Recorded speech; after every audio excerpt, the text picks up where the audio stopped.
training, I'm going to help you overcome the 3 deadly watercolor myths, which has the potential to stop you from learning watercolors and painting masterfully with watercolors.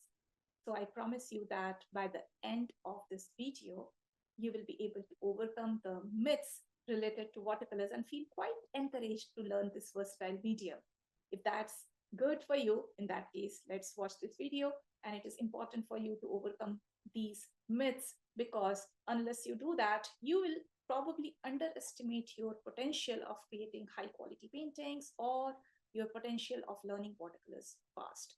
And if you have been struggling to learn watercolors, then you will be also able to understand why you have been struggling to paint with watercolors and why you need not doubt your potential, right? Now, I'm telling you because I am a professional watercolor artist and I teach watercolors to art professionals and aspiring art professionals, and I help them to learn to paint masterfully with confidence with this versatile medium, right? I have taught over 6,000 people worldwide with my books, online courses, online and offline workshops, webinars, etc. And I can surely tell you that these are all myths and there is 0% truth in these sentences. So the myth number one is only born talented artists can learn watercolor fast and paint with confidence like a pro. There are lots of people who they don't even try to paint with watercolors because they feel that it is not for them. They feel that they are not born talented and they feel that they don't know how to draw masterfully. So that's why they cannot paint. Also, many people, they say that watercolor is meant only for few people and not for everyone, right? All these are myths. There is nothing truth about it, okay? So just know that learning watercolor is just like learning a new language. Now, when we start learning a language, we don't start with learning how to write an essay, poem, or story. We start by learning alphabets. Then we use the alphabets to create small, small words. Then we combine the words to make sentences. And once we learn how to create meaningful sentences, then we learn how to combine the sentences to form short paragraphs. And slowly we learn the grammars, punctuations, and then we learn how to write an essay, poem, story, etc. Right? If I ask you to write something big in a new language, probably you will feel very uncomfortable, or maybe you will just feel that, no, I cannot. Same goes for me and same goes for every other person, right? Exactly the same case is with watercolors. When a person goes to an art store and purchases new watercolor materials and they try their hands painting with this medium for the first few times, and they feel that they should start creating a painting, they fail and they feel that they are not suitable for this medium, right? Also, you don't need to feel that if you don't know how to draw, you should not try your hands for painting, right? Why? Because you absolutely don't need to be great or even good at drawing in order to create paintings, like high quality paintings. That is because it is totally ethical to use drawing tools and techniques to create flawless drawings for your watercolor painting. There are art projectors, grid technique, tracing technique, and various other techniques that can help you to create wonderful, flawless line drawings for your painting.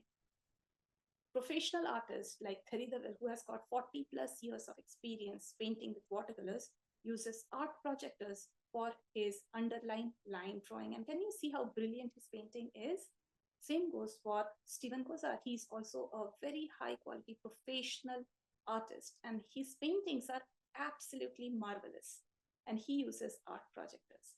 I personally use measurement techniques and tracing technique for my line drawings. And if you ask me, can I create free hand line drawing? So I will say that no, I can't. I'm not that confident. But yet, my paintings are quite professional quality, right? Would you agree? So you can see that these are my paintings, and many of them are award-winning paintings. So this is my most favorite painting by Naughty Kittens, and this is another one, which is also my most favorite. This is Treasured Memories. This is another one, and another one, and another one. I have created quite many paintings, and I have used tracing technique and measurement technique for all my line drawings. Another thing is you can learn watercolors absolutely fast by using the fast learning tools. There are quite many advanced fast learning tools if you search on Google, and you will see that NLP, that is neuro linguistic programming, is considered one of the most effective fast learning tools. Same goes for positive thinking. It is it is a proven fact that if a person thinks positive, they can learn something fast. If a person thinks negative, or if a person is a negative thinker, then their learning is quite slow. Rapid skill acquisition, called as RSA, there are 10 principles of rapid skill acquisition that can help you to learn something in less than 20 hours, right? Less or equal to 20 hours. And power of subconscious mind is also quite effective to learn anything fast. So from childhood days till adulthood, we have all been trained how to use our conscious mind, but we rarely get a training of how to use our subconscious mind power, right? I use neuro-linguistic programming, positive thinking, rapid skill acquisition principles, and power of subconscious mind to help my students get amazing results, like learn absolutely fast with watercolors. And I also use my own derived Oftpecker method, OUFTPECR, quite difficult to pronounce, right? So all these tools I use to teach my students how to paint masterfully and confidently with watercolors and how to learn this medium really fast. So you will see that Neetu Inder, this is her very first watercolor painting. She never painted with watercolors before. Same goes for Jayaprada Ayappan. She never had an opportunity to paint with watercolors before she learned watercolors from me. Same goes for Dr. Avanti Vithale. She had no experience of painting with watercolors or any other medium before learning watercolors from me. And same goes for Anusha Mohan. This is her very first watercolor painting, right? Now, if you have the question that Meeta, is learning watercolors anything to do with age? I would say that if your hands are capable of holding a pen, then it can hold a brush as well, and then you can learn watercolors. So I will say that Kate Denby came to learn from me when she was in her late 60s, and she could learn quite well, and she created wonderful paintings. And my daughter was 7 years old when she started learning watercolors from me. In this particular photograph, she was probably 8.5 years old. So she learned to paint watercolors from that painting, Colorful Stones. That was her first watercolor painting. Then she created Unopened Mystery, My First Red Bicycle, and COVID Lockdown. By the time she was 9 years old, she was very confident to paint with watercolors. So I hope you could overcome the myth number one. And now let's unmystify myth number two. That is, watercolor is the most difficult medium and it takes several years to master the skills of painting with this medium. A lot of people, they think like this. When people say that I could learn watercolors in like 20 years or 5 years or 7 years, nobody questions them that how many hours have you implemented learning with watercolors every day, how frequently you used to work with watercolors, or how rigorously were you learning watercolors, or who you consulted for learning watercolors. Are you learning all by yourself, or did you learn from some mentor or from online courses or from some specific books? When a person says that I learned watercolors in 9 years or 20 years or 5 years or 6 years, we don't question them back. We just assume that they have done their best to learn watercolors and yet they could not learn it in a much shorter time period, right? And there is no truth in that. Probably the person has painted few paintings over a long period of time, maybe have doubted themselves, or maybe have not consulted some advanced artist to get the right kind of training, right? So when a person says that watercolor is the most difficult medium, there is hardly any truth in that. It is just a different medium, right? Now understand that whenever you are finding difficulty in doing anything in your life, just know that you are using wrong tools or wrong processes, or both wrong tools and wrong processes, right? If you use wrong tools or processes, it will make things difficult and slow for you. Okay, I will give you some examples of tools. Like, this used to be the only tool for doing this kind of stuff, but now we have got advanced tools which can make your task really easy, fun, and highly effective. Same goes for this job, and we have got an advanced tool for this job. And then you can travel in a bullock cart or a horse cart, and your travel time will be quite high. And you can use a fast moving vehicle to travel in a much easier, faster, and time effective manner, right? Same goes for this one. So, no matter which task you do, if you are using a wrong tool or a ineffective process, in that case your experience will not be good. You will find it difficult, you will take a lot of time, and you will have to put a lot of effort, right? So in case you have tried to learn watercolors in the past, and if you have struggled to learn watercolors in the past, the reason can be using wrong tools or processes, right? So I will tell you that you can learn watercolors thoroughly in a structured and in-depth manner using 4 different styles of learning. The first one is tactics. So when you learn from watching YouTube videos are all full of tactics, that is what to do and how to do it. For example, if a person is teaching you wet on wet technique, they will probably say what is wet on wet technique and how to do wet on wet technique. But that is not enough. You also need to learn when to do and why you need to do it.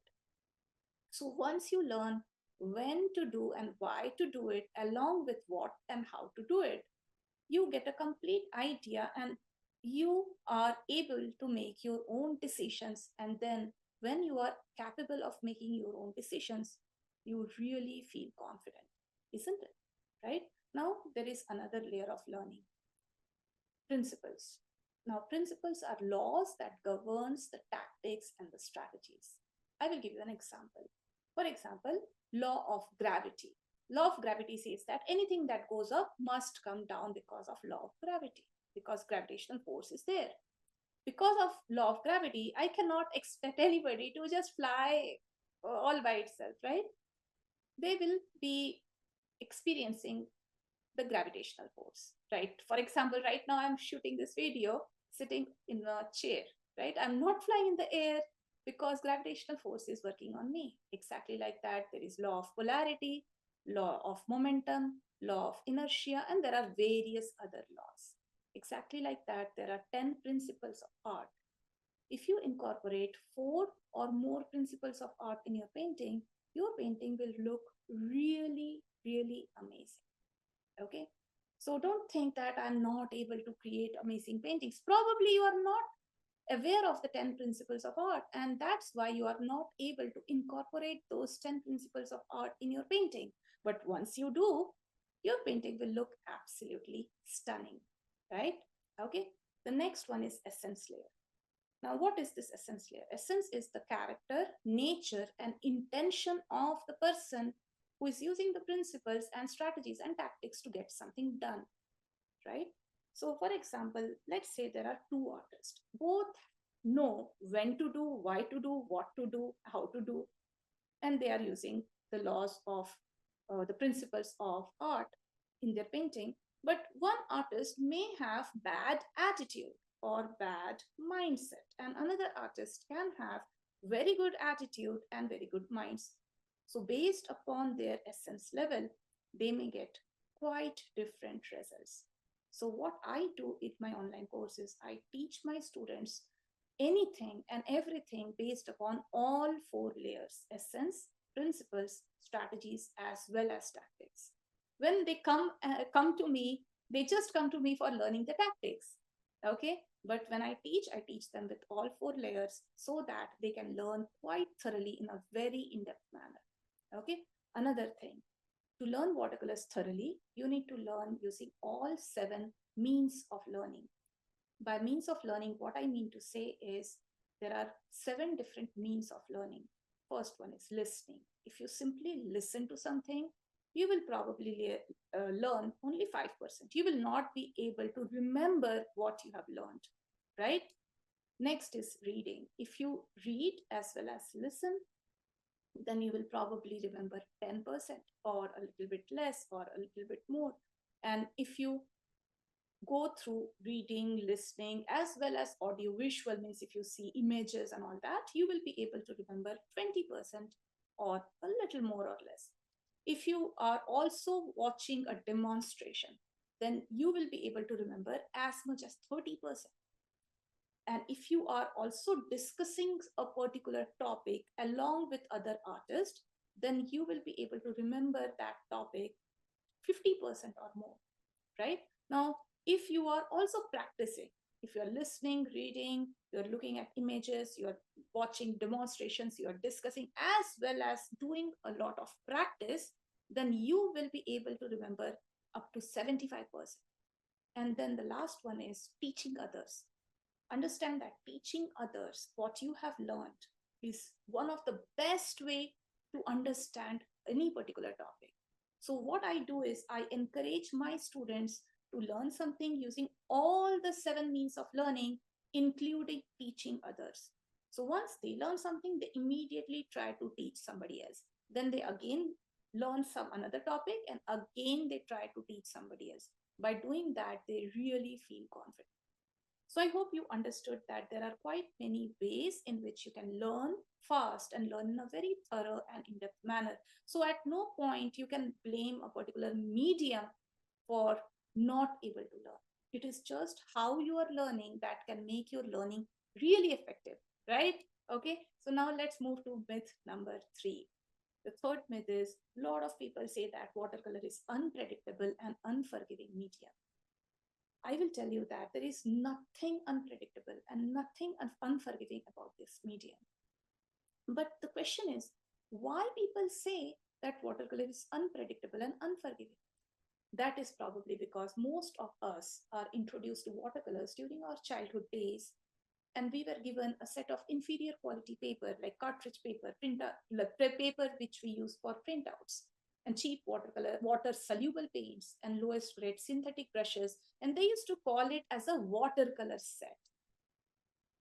Like we were really like very small that time. We were like probably in our first few grades. And we had no idea that these are not watercolors. These are just water soluble paints. Now, why parents prefer to give water soluble paints instead of oil paints or acrylic paints? That is because water soluble paints are very easy to clean, unlike oil paints and acrylic paints. So if a child is doing some kind of a mess, parents can easily clean that, right? Okay, so when kids, they try to create some kind of artwork using this water soluble cheap paints, they don't get amazing results, certainly, right? Plus, teachers, when they teach using these paints, they also don't teach like in a very in-depth and thorough manner, because these are not watercolors, these are water soluble paints. Teachers, they probably teach the very basics of painting in schools, right? Now when these children, they grow up, they go for learning oil paints and acrylic paints at a much higher stage, and then they learn in a very deep thorough manner, and they find those mediums easier, right? Okay, but understand, watercolor is a very scientific medium, and there is nothing unpredictable about it. Many people, they feel that it is unpredictable because when they compare two paints from two different tubes, okay, they find both different. And they find one tube behaving in a particular manner and another paint behaving in a particular manner, and they think that that's why it is unpredictable. I will give you an example. For example, cobalt blue is granulating, and there are a lot of paints which are non-granulating. And then there is cobalt violet, which is again granulating, and there are a lot of other paints which are non-granulating. Some paints are staining, and some paints are not staining. Okay, and that's why many people think that, yeah, different paints are behaving in different manner, and that's why they are unpredictable. But I will tell you that is not true. You can't compare salt and sugar to behave exactly in the same manner, because they both are white and powdery, right? Can you expect salt to behave like sugar? No, just because they are white, just because they are powdery, that doesn't mean that they are similar. That is the same case with watercolor paints. Watercolor paint pigments are derived from a variety of sources, including natural minerals, synthetic compounds, and organic materials, right? Organic materials like flowers, leaves, roots, that is also used for creating some of the watercolor pigments. Same goes for like minerals, like a lot of different mineral ores are used for creating some of the pigments, right? So different pigments have been derived from different sources. That's why they have different properties, and that's why they behave differently. Once you learn about each of the properties of paint pigments, then you will not be confused at all. And then you will not say that watercolor is unpredictable, right? Same goes true for mistakes. It is not true that watercolor is unforgiving and you cannot correct mistake. It is totally not true. Most watercolor mistakes can be corrected. And once you learn how to correct those mistakes, you will never be scared of making those mistakes. I tell my students that when you watch a horror movie for the first time, maybe you feel a little scared. What if you watch the same horror movie 100 times? Will you feel scared? Absolutely not. Exactly like that. Once you make a mistake and then you undo a mistake, then again you make the same mistake, and again you learn how to undo the mistake, and again you make the same mistake, and again you learn how to undo the same mistake, and then you repeat this process for various different mistakes that you can actually make while painting with watercolors. You will never be scared of making mistakes, right? That is exactly what I teach to my students, and they create these amazing paintings in matter of 10 weeks. They learn how to create masterful paintings in matter of 10 weeks, right? This is another one. Okay, this is by Madhuvanti Mukherjee, and this is an award-winning painting. So I hope you have found this video helpful, and I hope that you could overcome the 3 deadly watercolor myths. I would personally like to encourage you to try out painting with watercolors. Watercolors helped me to overcome depression. I was a patient with depression, and I was addicted to antidepressant sleeping pills, and I was suicidal. When I started learning watercolors, it slowly helped me to become a very different kind of person. I could overcome the addiction of antidepressant sleeping pills, and I could confidently learn to paint with watercolors. And I would like to encourage you to learn watercolors. I hope you found this training valuable, and you can watch my other trainings as well. Take care. Bye for now.